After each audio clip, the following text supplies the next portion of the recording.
My favorite part about the trip was definitely meeting all the Filipino people, just learning their culture, like how life works over in the Philippines, and just the fact that they're so very kind. Just the team bond on the trip was like really good. Like going into the trip, I knew none of these guys. For example, Josiah and Jared, I would always mix them up. But like at the end of the trip, just the closeness and just the bond was so strong with every single member of the team. And like now at youth, I'm always so excited to see the boys, right? So something that stood out to me on the trip was how much joy that our team spreads and that the kids spread. And I'm going around and I'm with someone, I'm having fun, I'm smiling, and then I walk away and thinking to myself, like, why am I still smiling? Like, my cheeks are hurting, I'm still smiling. What did surprise me was how nice it was to be with the same people. The first time you're there, they're hugging you, they want to get to know you. But by the third time, it's like you really understand these kids, you recognize them, you can call them by name. I got to pray over this piece of land that is attached to Gentle Hands Orphanage, and when we went last year, it was pretty run down and messy, and there was just lots of stuff everywhere. And this year coming back, we got to minister to seniors and youth and kids, and it was just really cool. It was really cool to see how we were able to use the pavilion from last year and use it for all our outreaches. It really shows how there's so much power in prayer and how the pavilion is living proof of it. While I was in the Philippines, I was able to play violin for the communities there. I was able to play at this Friday prayer and worship night that we hosted there. Yeah, these kids were crying. They were laying everything out to God for like the first time ever. I was told that some of these kids, this is the first time they've ever prayed, and I was able to use the violin, use my gifts for the goodness of God. And that's just something I feel like I'll be doing a lot more at home. I feel like I should be using this gift. I shouldn't be hiding it. As the worship night was coming to a close, Pastor Nathan invited the Canada team just to come in and pray for everyone. Yeah, it was amazing to see all of our team just going in and saying, hey, can I pray for you?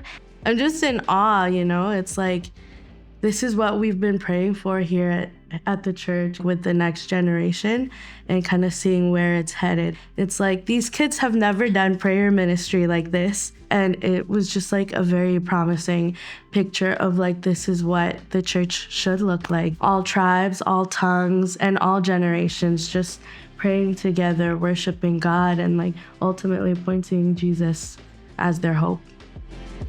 Yeah, basketball there is very different than it is here. They're very good at dribbling, they're very good at shooting. Their defense is very scrappy and it can get kind of rough sometimes. It was one way that we could have like a mutual thing that we both love. You could also like connect with some of the kids that weren't maybe engaged with like the crafts or something. Some maybe the older guys, more like tough guys almost. They came in like just play with us and have a great time. We worked with an organization called Metro World Child, and they go around and call out Sidewalk Sunday School, come tomorrow, and they give out these flyers, and then we meet the kids the next day. And our first day with them, we separated into two groups. One group went to the cemetery. It's a huge place. It's almost like a city. Around these tombs, it's almost like a mini house. So people would break into those and then live there. People have been there for generations. They shower here. They don't really know any place else but here. It was so different to anything I've seen here in Canada. Seeing Metro World in action was truly amazing. I find it hard to be able to control 20 to 30 youth at one time, let alone 400 kids that age. They're speaking truth and hope into the lives of these kids who, in a lot of ways, have given up and just accepted the fact that this is the way life is. Coming out of this, they can be like, there is a better life for me through what God's plan is. It's a really beautiful sight to see just how much the next generation is empowered by the Lord. Something that's changed for me and since I've come home from the Philippines is I've made it a routine in my day to pray for specific parts of the Philippines. So some days it's maybe kids I've met, and then some days I'll pray for like a certain area, like the pavilion where we spent most of our time doing VBS, like ask the Lord to keep them safe. At first, when my parents asked me about the opportunity to go on a mission trip, I wasn't sure if I wanted to go.